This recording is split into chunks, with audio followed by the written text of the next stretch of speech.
Hey everybody, welcome to Obscurities and Miniatures, and I got some goodies from Gen Con showing up at my doorstep. So we have one of the Nightmare Editions of Legend Reforged from Malifaux. The Nightmare Edition boxes, if you're not familiar with Malifaux and what they do, are often crazy new reinventions, reinterpretations of already existing models and characters that have the same basic gameplay, it's just a completely different look. So you can see they have redone Hoffman as some kind of interesting looking nobleman with a flaming mace. I'm down with that. I don't know what the dead thing is on his foot there.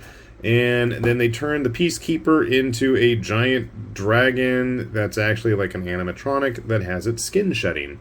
And what's even more interesting is I had this show up in the box with it. Dragon Deus. Coming soon from our friends at Almotech.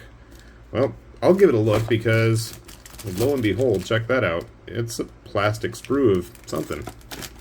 This was unexpected. I didn't know this was coming.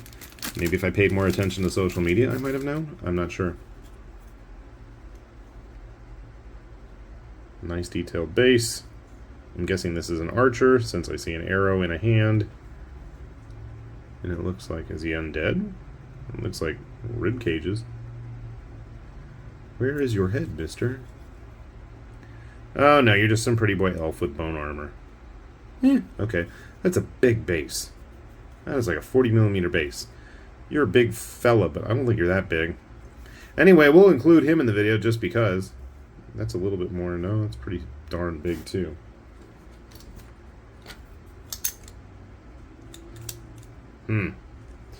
Certainly interesting. Let's take a look at what's inside here. I haven't even popped it open. 30mm, a 50mm. Okay. Whew. Usually it seems when I get these Malifaux boxes, I end up having random parts floating around in there, but thankfully not this time. So, our galvanic, I don't even know. Our enforcer, our Peacekeeper. Leviathan. I thought it was an enforcer. The galvanic and Leviathan. Very robotic looking. I don't know. Maybe it'll be a little bit more straightforward than it seems. I'm almost tempted to paint it up like the worm thingies that the Delac expansion had for Necromunda. That'd be bizarre, wouldn't it? That looks like a mess to build. And then we have whatever Hoffman is now called. This says Galvanic Worm. This doesn't even say Galvanic Leviathan. See, that's what I'm talking about. Sometimes they always... And this just says... Oh, wait, but that's the actual... I don't even know, because this says Charles Hoffman. I gotta open this. What are you guys doing to me? Weird. Confusing me is what you're doing. Oh, okay, see. Got it. Lord Gale Hoult. I'm assuming these are the exact same regular rules. He doesn't look too bad. I worry about that mace, but then again, that's always the case. I guess that's supposed to be some kind of Nephilim or Neverborn. So, for this year's Nightmare Edition, they went full-on fantasy with these guys. Sadly, I didn't get a hold of the main box set, but maybe I'll track one down eventually. Looks pretty cool. Never had an issue with the Malifaux plastics. Enjoyed them since their long-legged skinny days of 2nd edition. So, looking forward to that. And I gotta say, I'm really curious about this thing too. So, we'll take a look at this while we're at it. Sit tight. Alright, Lord Gale Hoult and his Galvanic Worm are all put together here. And I know the joke is always that the Nightmare Edition refers to the nightmare that ensues when you try to actually build these things, but honestly he wasn't that bad. Let's get him in focus there. Apologies for the paint all over my fingers. We had a spill and it just does not want to wash off. So the only thing that I really don't like is how thin those legs are. Now he actually can stand on his own, but I just went ahead and put some blue tack on there just to be on the safe side so I can at least show it off.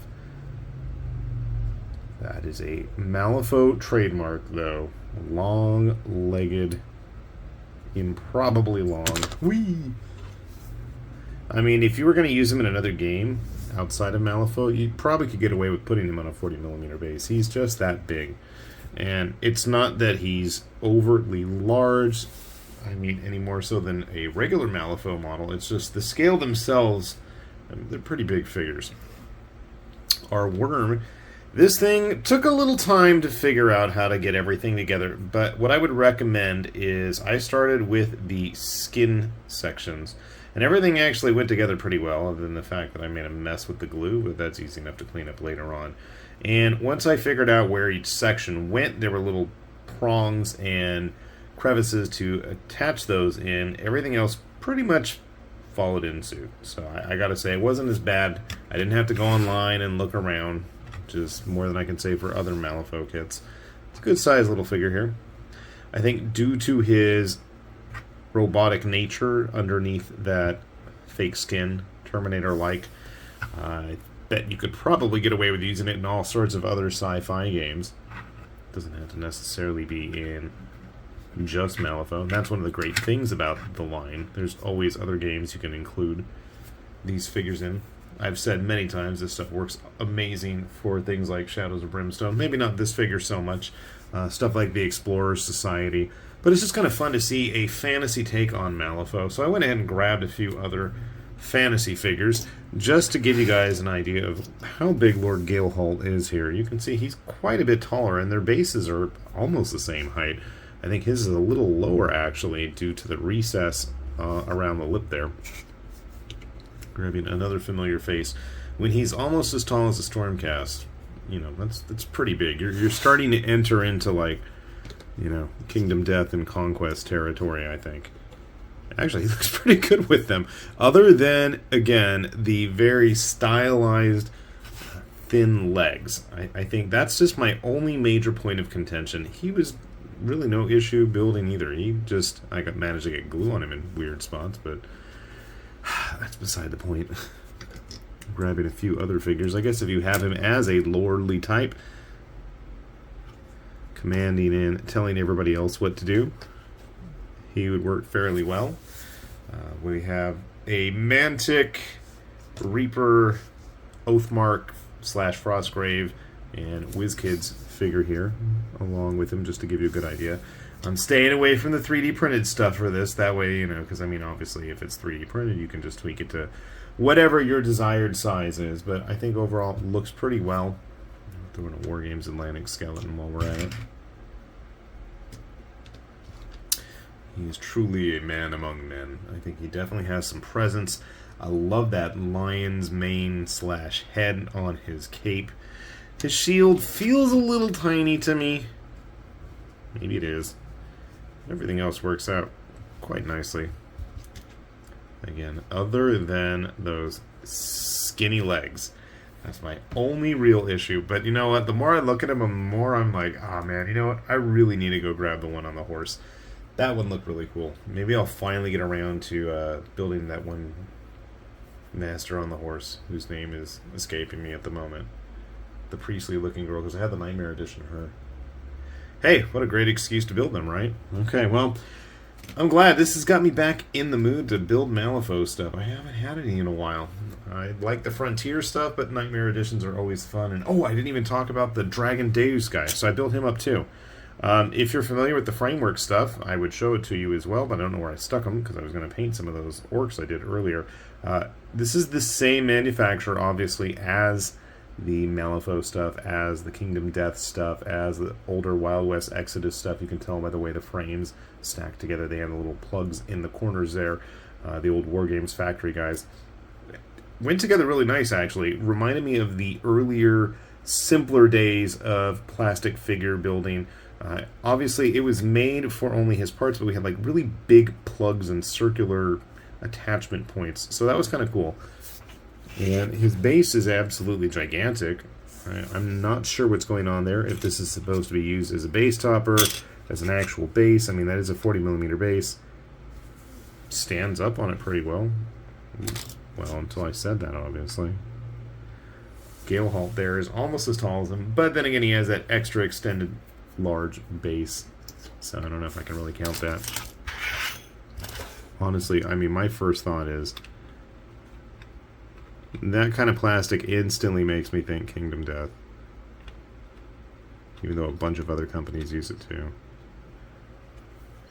Almost the same size. I know he's got that little extra layer on his. So, I'll put a link down below to that too if you guys want to check that out. I'm still trying to figure out how that ties into Weird. I don't think they're smuggling plastic sprue frames into random boxes for other companies. So I would imagine somebody is involved in both, but who knows. At the very least, I don't know. I reached out to him. We'll see if we hear anything, and if we do, hopefully we'll see some stuff from that as well. But we'll definitely be seeing a little bit more Malifaux in the future. I have gotten reinvigorated in the city on the other side, so we'll be looking forward to that.